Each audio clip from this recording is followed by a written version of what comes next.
village of Sunniside is built on the south-facing side of the hills bounding Wear Valley in County Durham. Originally there were just 4 or 5 upland farms, but in the 1860s the sinking of coal mines in the area brought people in from far and wide. The hardship of daily life and frequent exposure to severe weather conditions bred a proud and resilient character.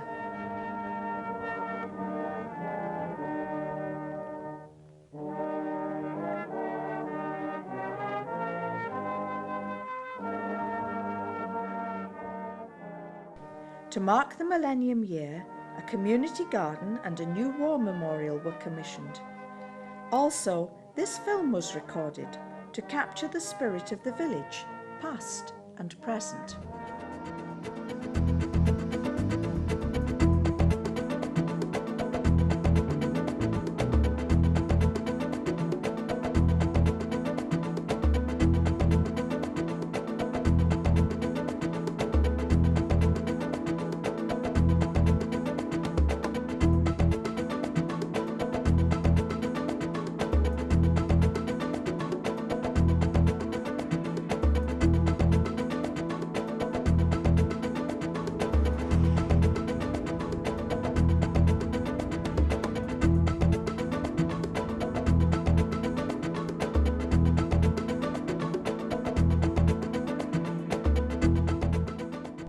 Under every part of this village.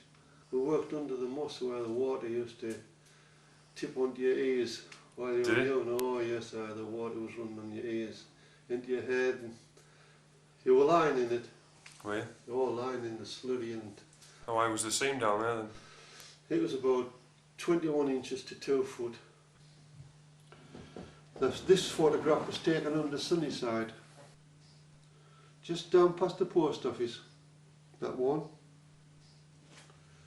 and this one here, Tiny Tomlinson, and then a friend that was killed with a coal cutter, and Jimmy Proud and Blondie Fleming, all grafters. And some of the coal worked good and some worked very bad. Would you have to blast it out then? No, you didn't blast it, you just pecked away at it all day. It was real hard. Under the school was very hard. So you worked right underneath the school then? Oh yes, right under. I saw the plans. The manager showed me the plans. He says, this is where you're actually working now. So when you walk down Front Street here? Front Street. You can picture it underneath? We'll turn at the Comedian pub, the bottom house, and go down the street to Ronnie White's house and turn left and go across the moss. Go across to where the seat is on the Moss Road. Why, my husband used a coal cut at the pit down there, right down the road and down the bank. There used to be 2 drifts. He used to be on the coal cutters there. Then he worked at the Cottage Drift and he worked at Bransworth when each pit was closed. Nothing was said then, but now when they've been closing them now, they're all crying and they get thousands and thousands of pounds. When Freddie worked in the pit 35.5 years, when he was redundant, and he got £309 for 35.5 years in the pit. In my opinion, the pits, the men were worth every penny they got for working in them. That's my opinion. I got out of them. I didn't begrudge them getting any extra money to me after that, whatever. There's a lot of men that have been here today if it hadn't been for the pits, for the dust. They died young? Yes. For all it was hard work, the lads, you got a good laugh. They were right characters. The comradeship was good. Oh, they were right cracking, good lads.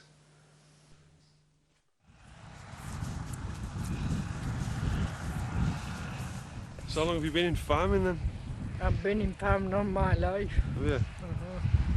How far did the family go back at this farm? Why, we came here in 1902. Did you? My grandmother came here with her second husband, which was Mr. Arm. And since then we've just built up more and more, and we've just kept going from then. I've got a sheep licking my leg. Oh, it's one of yours. You daft. You. What do you enjoy about farming today and working outdoors then? Working outdoors, just the fact that you can think for yourself, you don't have to rely on anybody else, and other folks don't keep telling you what to do and what not to do. And What do you think the future holds for your farm then? well, unless it's taken over by some sort of nature reserve, it'll just get gobbled up by other farms. That's all. I can't see any future in it at all at the moment. You can still earn a living from it then, or what? No, I've never earned a living for years from this. And what about work then for the young people who've left school now? They're going to have to travel miles to get it. Why, then can they get a job if they travel miles? This is it, isn't it? I mean, we were lucky nowadays. I left school on the Friday and went to work on the Sunday. On the Sunday? Yes, stand-up sanatorium on the Sunday. Right. At least we had somewhere to go to make money. The lads nowadays hasn't got anywhere. They would have liked to have, I think, been putters. But maybe it's just as well that it's gone. I think it's best gone.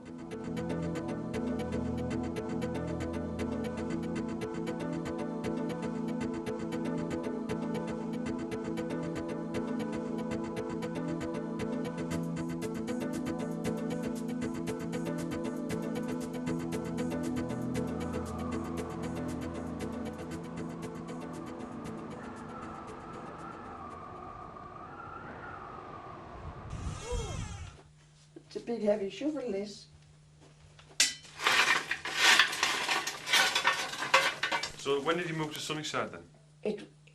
My husband had been here, it was 57 years, gone February since we'd been married. As I said before, they modernised 2 houses along here. The modernisation that was the hot water and that, the fireplace and the hot water. And I thought this was great, a modern fireplace and hot water, you know. And have you never seen a range like No, never. Have you not? This is where it keeps, sometimes I cook in here when it gets hot. I mean, it's off and it's still hot in there. Sometimes I've cooked in there, me egg and bacon and whatnot have you. And you put that on to heat the oven. And there's the oven. Our lots keep saying to me, we'll buy you a microwave. I says, that's my microwave. I do Yorkshire puddings in there. When I bake pies, I bake the pies in there. Bake lovely. And you've still got a tin bath? And I've still got a tin bath. Yeah. That must be pretty rare these days. Well, I don't think, just Beamish, where you see them, I don't think.